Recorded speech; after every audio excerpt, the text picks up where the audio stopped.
Hello and welcome to your recording. This is for your lesson 4.8. We're going to be starting on page 336. Please make sure that you've read through the example above before you actually go ahead and do this. And it asks us to graph this quadratic equation that we have, which is y equals 6x squared. The easiest way to go ahead and make sure you graph this correctly is to start with a table. And I'm going to make a bigger table, and I'll show you why here. I can make some straight lines. Okay, so wherever you have room, make sure that you do put this table in. So I'm going to always start with my x values that I get to choose. Oh, sorry about that. That x is a mess. X. And then right here in the middle is actually where I'm going to put my equation or my rule, which is 6x squared.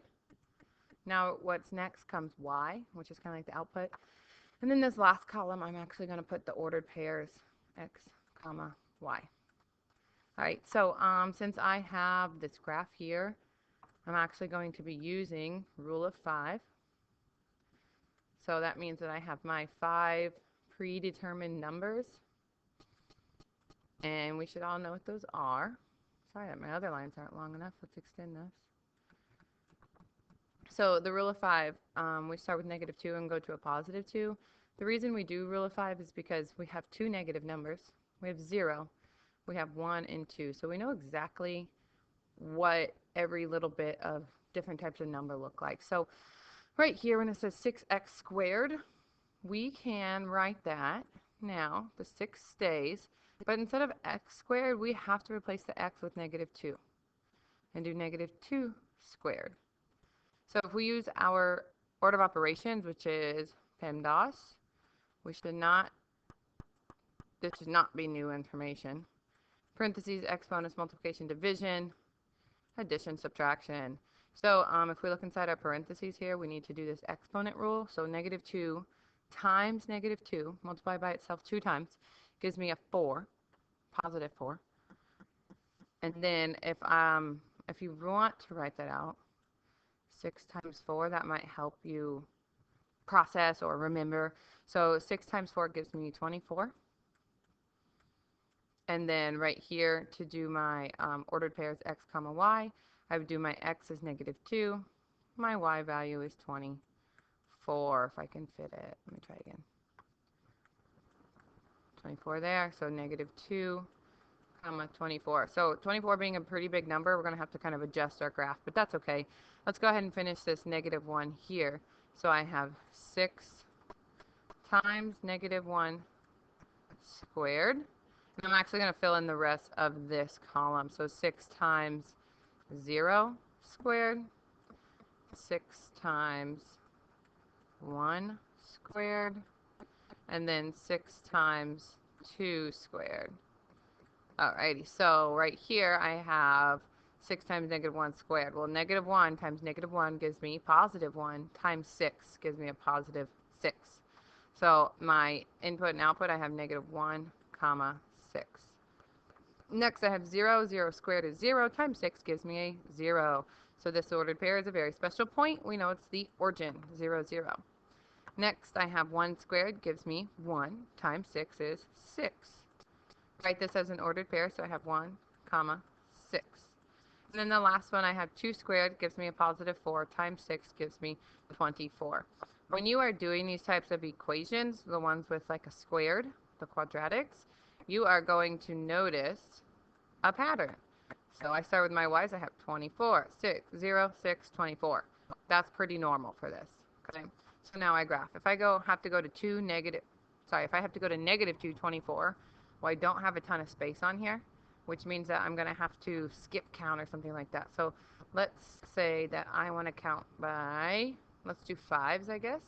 So I have 5, 10, 15, 20, 25, 30, and 40. So let's just mark the 25. So 5, 10, 15, 20.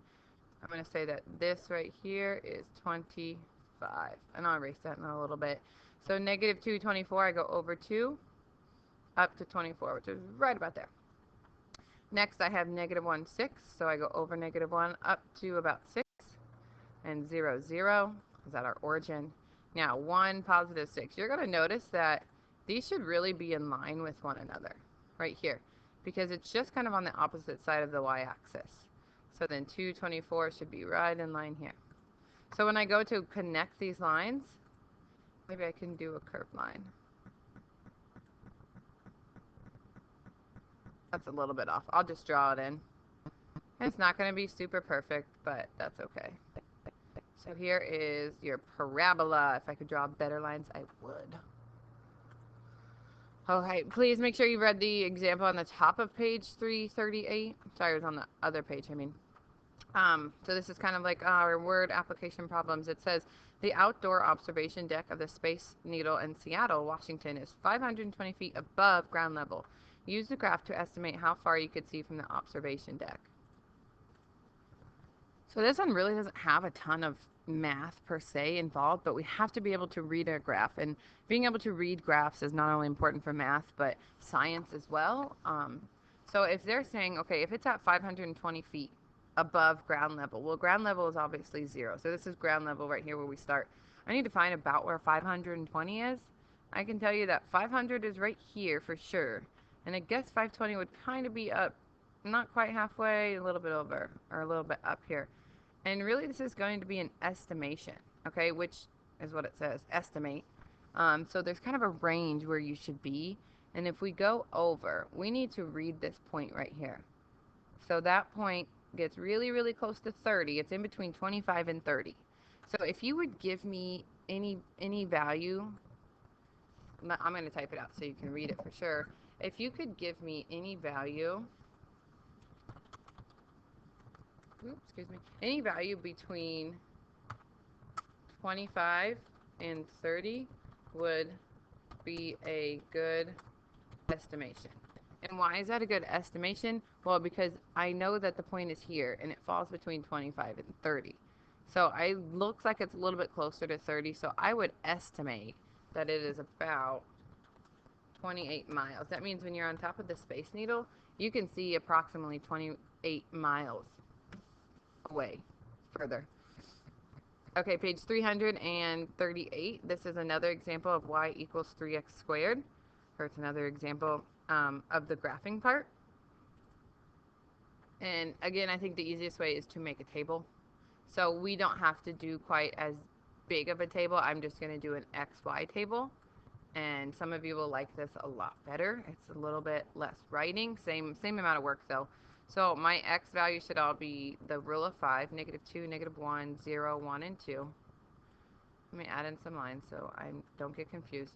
So instead of having the rule part in the middle, I'm just going to plug in.